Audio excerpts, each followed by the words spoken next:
स्वागत है आपका अपने YouTube channel the engineers class में, जहां हमारा सेशन ग्रेविटेशन चल रहा है और ये हमारा आज का लेक्चर रिलेटेड है ग्रेविटेशनल एक्सेलरेशन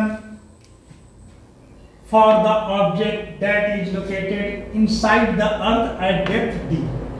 पिछले लेक्चर में हम लोगों ने पढ़ा था कि अर्थ के सरफेस से किसी एल्टीट्यूड पर, किसी हाइट पर अगर कोई बॉडी लोकेट करती है तो उस पोजीशन पर ग्रेविटेशनल एक्सेलरेशन की वैल्यू क्या होती है। और आज हम लोग पढ़ने वाले हैं कि हमारी जो बॉडी है वो अर्थ के सरफेस के बाहर नहीं, इस बार अर्थ के सरफेस के इनसाइड होगी, जो कि गहराई में जिसे हम डिनोट कर रहे हैं स्मॉल d से इस जगह पर लोकेट कर रही है। तो जो हमारे आवश्यक डाटा है, जरूरी डाटा है, उसे मैंने यहाँ पर लिख के रख दिया है, इसे आप बोर्ड में देख सकते हैं। That is mass of object जो हमने लिया है, इस ऑब्जेक्ट का मास वो है mkg। मास ऑफ अर्थ, इस अर्थ का मास जिसे हम डिनोट कर रहे हैं me kg। And radius of the earth जो कि हमारी वैल्यू है अर्थ के सरफेस से सेंटर की डिस्टेंस, जिसे हम डिनोट कर रहे हैं कैपिटल R से।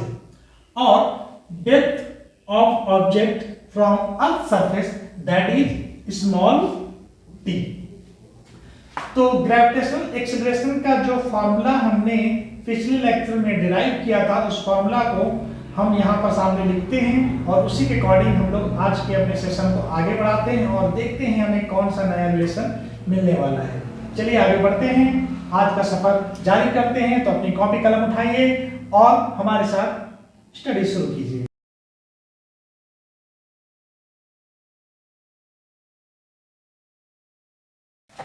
तो ग्रेविटेशनल एक्सेलरेशन जो हमारा g है, जिसे हम g से डिनोट करते हैं, वो हमारा फॉर्मूला कुछ इस प्रकार है gme/r²। इन सभी टर्म से आप सभी लोग परिचित हो चुके हैं। यहाँ पर हमारा स्मॉल लेटर g जो है वो ग्रेविटेशनल एक्सेलरेशन है, क्योंकि ऑब्जेक्ट पर एक फोर्स लग रहा है। फोर्स लगने के कारण उसके मूवमेंट में उसकी वेलोसिटी चेंज होगी और वेलोसिटी चेंज होगी with respect to time, that is acceleration, जिसे हम लोग स्मॉल a से डिनोट करते आए हैं। लेकिन इन टर्म्स ऑफ ग्रेविटेशन वही ग्रेविटेशनल एक्सेलरेशन यहाँ पर a ना हो करके हम डिनोट करते हैं स्मॉल लेटर g से। आगे आपका ग्रेविटेशनल कांस्टेंट कैपिटल G है, जिसकी वैल्यू हमें पता है, वो वैल्यू है 6.67 × 10⁻⁻11 न्यूटन मीटर स्क्वायर पर kg square. And next that is mass of Earth and divided by inversely proportional to the distance और रेडियस का स्क्वायर।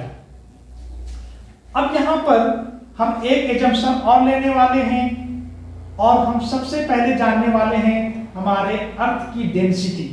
तो हमारा पहला एजम्पशन है कि यहाँ पर जो इस पूरे अर्थ को हम यहाँ पर कवर कर रहे हैं, हम ये मानकर चल रहे हैं कि जो हमारा अर्थ है वो यूनिफॉर्मली डेंस्ड है। हालांकि मैं आपको क्लियर कर दूं कि ये सच नहीं है। हमारा अर्थ यूनिफॉर्मली डेंस्ड नहीं होता है। यूनिफॉर्मली डेंस्ड का मतलब होता है कि इसके हर एक लेयर की डेंसिटी समान होगी, कांस्टेंट रहेगी, और ये बिल्कुल नहीं है, क्योंकि हम लोग जानते हैं कि अर्थ का जो कोर है वहां पर ड्यू टू हाई टेम्परेचर यहाँ जो भी मेटल्स हैं ये सब आपके मॉल्टेन स्टेट पे हैं, लिक्विड पे हैं। यहाँ पर आते हैं तो कहीं पर आपको रॉक्स मिलना शुरू होते हैं, टाइप्स के लेयर्स बने हुए जिनकी डेंसिटी सेम नहीं होती है। लेकिन हमारा एजम्पशन फॉर दिस फॉर्मूला ये है कि अर्थ को हम यूनिफॉर्मली डेंस्ड मान करके चलते हैं।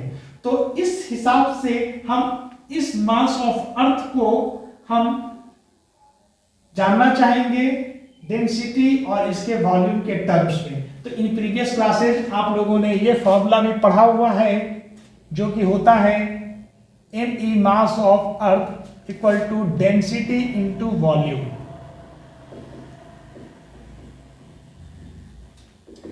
इस यूनिफॉर्म डेंसिटी को हम लोग यहाँ पर रो से डिनोट कर रहे हैं, और ये वॉल्यूम जो हमारा है, क्योंकि अर्थ को जो यहाँ पर हमने एजम्पशन लिया हुआ है, कंसीडर किया हुआ है अर्थ को, वो स्फेरिकल स्ट्रक्चर में किया हुआ है। तो वॉल्यूम ऑफ स्फीयर जो कि आपका होगा 4/3 πr3। ये r है आपका रेडियस ऑफ अर्थ। अब इस वैल्यू को हम लोग इस जगह पर पुट करते हैं तो हमें देखते हैं कि हमें जो फॉर्मूला मिलने वाला है mass of Earth that is rho 4/3 pi r cube divided by r square. इसे हम इक्वेशन नंबर 1 से डिनोट करते हैं। यहां पर एक खास बात देखने वाली बात स्टूडेंट्स ये होगी कि अगर हमारा ये ऑब्जेक्ट यहाँ पर आ जाता है तो हम यहाँ पर देख रहे हैं कि अर्थ के सेंटर से डिस्टेंस कम हो गई है। तो जैसे कि हमें पता है ग्रेविटेशनल फोर्स जो डिस्टेंस होता है बिटवीन द टू ऑब्जेक्ट्स वो उसके डिस्टेंस के स्क्वायर के इनवर्सली प्रोपोर्शनल होता है। क्योंकि ये इनवर्स स्क्वायर लॉ को फॉलो करता है तो आपको ये विचार आ रहा होगा कि अगर ये डिस्टेंस कम होगी तो अगर ये डिस्टेंस कम हो जाती है तो इस फॉर्मूले में अगर हम चलते हैं और इस फॉर्मूले को समझने की कोशिश करते हैं और ये हमारा r अगर कम हो रहा है तो इस हिसाब से तो ग्रेविटेशनल एक्सीलरेशन की वैल्यू अधिक हो जानी चाहिए। लेकिन ऐसा बिल्कुल नहीं होने वाला है क्योंकि इस बार कुछ अलग ही कहानी होगी और वो देखते हैं वो कहानी क्या होगी। तो इस कहानी की सबसे खास बात यह है कि जब आप इस पॉइंट पर आते हैं, इस पॉइंट पर हमारा ऑब्जेक्ट डिग करके हम यहाँ पर लाके डालते हैं तो इसमें जो भी ग्रेविटेशनल फोर्स लगता है वो towards the centre of earth लगता है।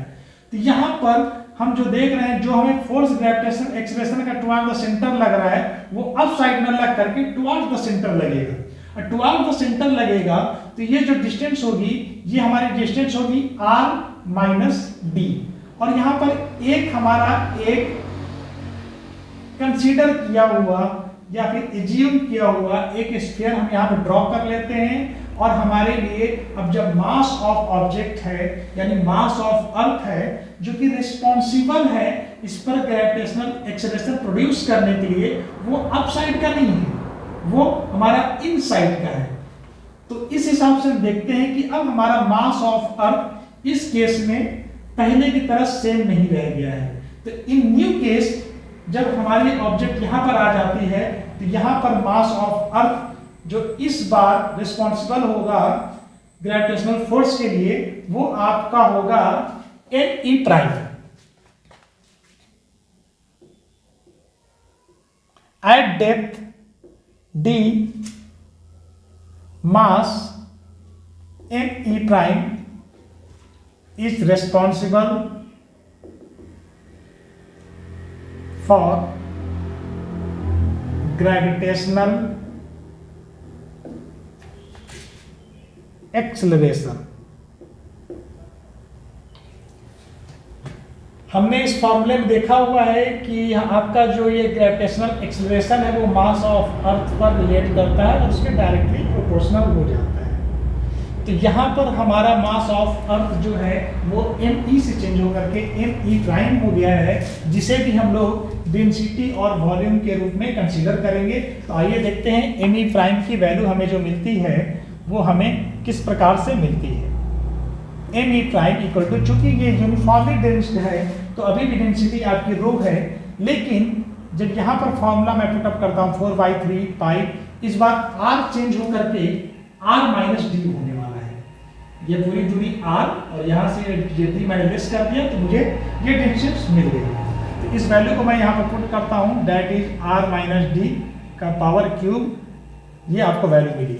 अब हमारा न्यू ग्रेविटेशनल एक्सीलरेशन जो हमें मिलेगा उसका फॉर्मूला होगा g prime equal to G M E prime by r minus D का होल स्क्वायर।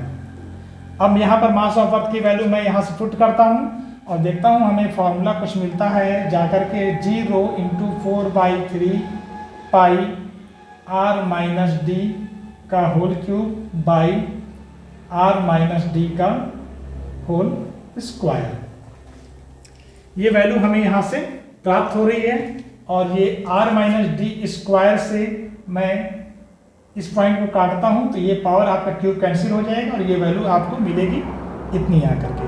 तो g प्राइम इक्वल टू जो हमें मिल रहा है वो है आपका g रो 4/3 पाई r माइनस डी। इसे हम डिनोट कर देते हैं इक्वेशन नंबर 2 से। अब हम फिर से इक्वेशन 2 को इक्वेशन 1 के साथ में रिलेट करेंगे और उसे कंपेयर करेंगे।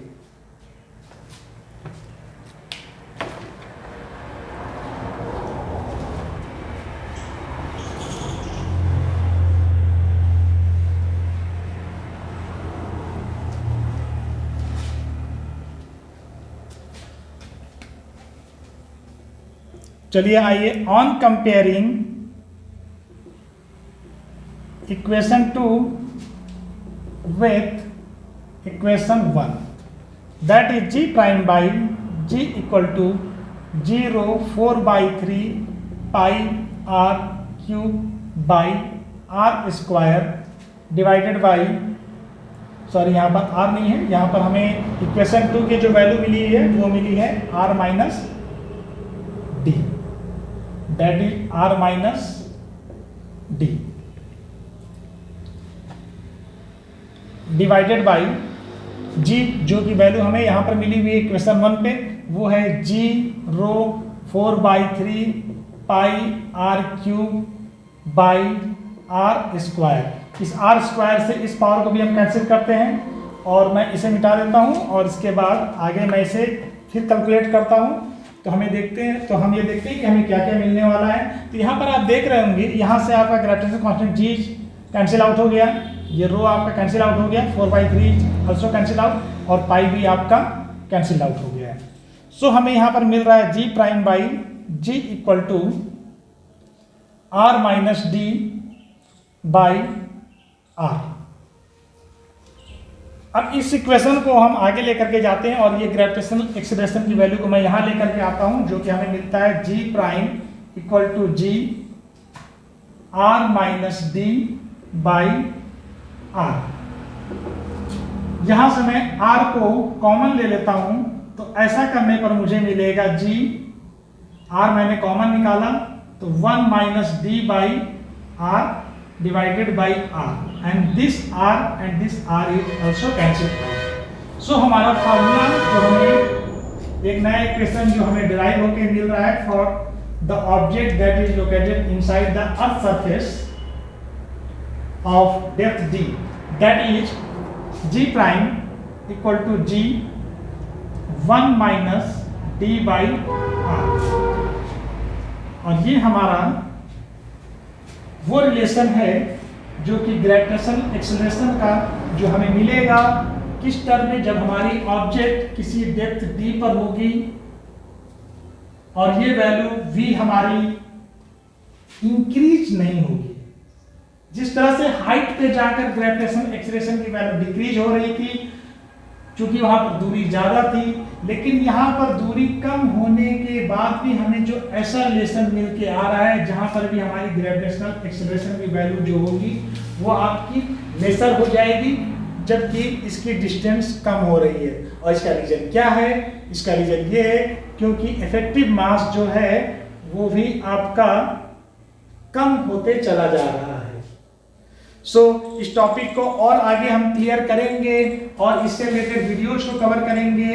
तब तक के लिए मैं आपसे विदा लेना चाहूँगा। हमारे चैनल को आप सब्सक्राइब कीजिए, शेयर कीजिए। हमारे कोई वीडियोज में अगर आप कुछ सुधार चाहते हैं या फिर कोई नई वीडियो चाहते हैं किसी लेक्चर से या किसी टॉपिक से रिलेटेड, तो मुझे आप बताइए। हम कोशिश करेंगे कि हम आपके दिए गए टॉपिक पर वीडियो जरूर बनाएं और आपकी शंकाओं का, आपके प्रॉब्लम्स का निवारण जरूर करें। तब तक के लिए आप पढ़ते रहिए। मिलते हैं हम लोग अपने अगले वीडियोज में।